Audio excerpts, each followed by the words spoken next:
কাজের লোকটাকে কিছু টাকা দিয়ে দাও তো। তারপরে দুলাভাই আপনাদের সবার শরীর ভালো তো? হ্যাঁ আরে দিচ্ছে যখন খুশি হয়ে নিয়ে না। ভাবি কি কইতাছো তুমি? তোমার বোন আর বোনের জামাই আমগো বাড়িতে বেড়াইতে আইছে, আমি হেগো কাছ থেকে টাকা নিমু কেন? এই কি বলছিস হ্যাঁ? তুই আমার আপাকে কেন ভাবি বলছিস? কাজের লোক কাজের লোকের মতো থাকবি। তোমরাও না কাজের লোককে লাই দিয়ে না মাথায় তুলেছ। আয় শোন, এরপর থেকে আমার আপাকে আর ভাবি বলে ডাকবি না, ঠিক আছে? কি কইতাছেন আপনি? আমার ভাবিরা আমি ভাবি বলে ডাকুম না? আপা, দুলাভাই কি বলছে এই কাজের লোক? আসলে ও আমার ছোট ভাই। হ্যাঁ ও আমার দেবর। আচ্ছা তোমরা অনেক জার্নি করে আসছো, চলো ভিতরে চলো। এই শোনো না, তুমি ওকে কিছু টাকা দাও, ও বাজারে যাক। শোন, তুই বাজার থেকে বড় বড় মাছ মাংস তাজা ফলমূল যা যা আছে সবকিছু নিয়ে আসবি। এই তুই এগুলা ভিতরে রেখে আয়, যা যা চলো, তোমরা অনেক জার্নি করে আসছো। রাশেদ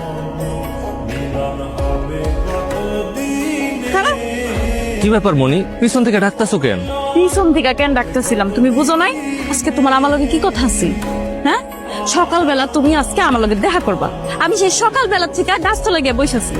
দেখা তো আমি করতামই, কিন্তু কি করবো কও? সকালবেলা ঢাকা থেকে ভাবির মেহমান আইছে, হ্যাগো ব্যাগ থেকে আনানো লেগে তো আমি স্টেশনে গেছিলাম, তাই তো আইতে পারি নাই। ভাবির মেহমান আইছে, ভাবি স্টেশনে লোক পাঠাইবো, তুমি কেন ভাবির মেহমানের ব্যাগ টানবা? তোমার তো দেখি তোমার ভাবি একদম গোলাম বানিয়ে রাখছে। এটা তুমি কি কইলা? বাড়ির কাজ করলে আর ভাবির কাজ করলে কে কখনো গোলাম হয়ে যায়? আচ্ছা যাও গা, কি কইবা জলদি জলদি কও, আমার আবার বাজারে যাইতে হইব। ভাবি কইছে বাজার থেকে তাজা শাকসবজি বড় বড় মাছ মাংস সবকিছু নিয়ে যাইতে। না তুমি এখন বাজার যাইবা না, তুমি এখন আমার সময় দিবা। আমি সকাল থেকে তোমার লাগে অপেক্ষা করতেছি। কি কইতাছো তুমি? এখন যদি আমি তোমার সময় দেই, তোমার লগে গল্প করি, তাহলে তো আমি ঠিকঠাক মতো বাজার করতে পারুম না। আর বাজার করে যদি বাসায় নিয়ে যাইতে না পারি, তাহলে বাড়ির মেহমান না খেয়ে থাকবো।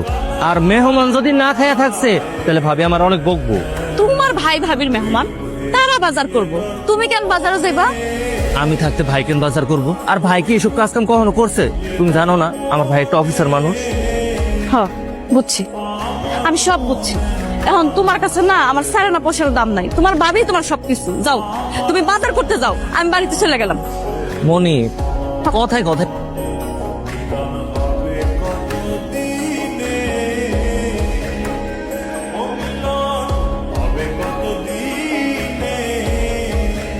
এই তোরা বাজারে কোন সময় পাঠাইছি? তোরা এত দেরি হয়ে গেল বাজার থেকে আসতে?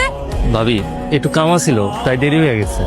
এই তুই জানোস না বাড়িতে মেহমান আছে? তোর এই বাজারের আশায় সব রান্না বান্না কাজকর্ম পড়ে রয়েছে, আর তুই তো খাস তোর ভাইয়ের উপর বৈশা বৈশা, আর তুই টই করে ঘুরে বেড়াস। তোর আবার কাম কি? ভাবি এটা তুমি কি কইলা? আমি কোনো কাম কাজ করি না। আমগো খেতে খামারে যত কাম কাজ আছে সবটা আমিই করি, আর তোমার আর ভাইজানের কত কাম তো আমিই কইরা দেই। একে তো তোর একটা কাজ দিছি, সেটা তো ঠিকঠাক মতো করস না, তার উপর তুই আমার মুখে মুখে তর্ক করতেছস। দাঁড়া তোর আজকে মজা দেখাইতেছি। ওই কই গো তুমি, শুনতেছ? এই না তো ভাবি, ভাবি এমন করতেছো কিন্তু? এই কি হয়েছে, এত চেঁচামেচি কিসের? দেখো তোমার ভাই, গুণধর ভাই আমার সাথে মুখে মুখে তর্ক করতেছে। রাশেদ, তুই ভাবির লোক তর্ক করছো? ভাইজান, ভাবি যা কইতাছে এমন কিছু না, ভাবি মিথ্যা কথা কইতাছে। তুই সাহস তো কম না, তুই আমার সামনে দাঁড়ায় তোর ভাবির মৃত্যু কস। আজকে তো আমারও মিথ্যাবাদী কইতাছে, কয়দিন পর তোমারও গুনবে না, তোমারও মিথ্যাবাদী কইব।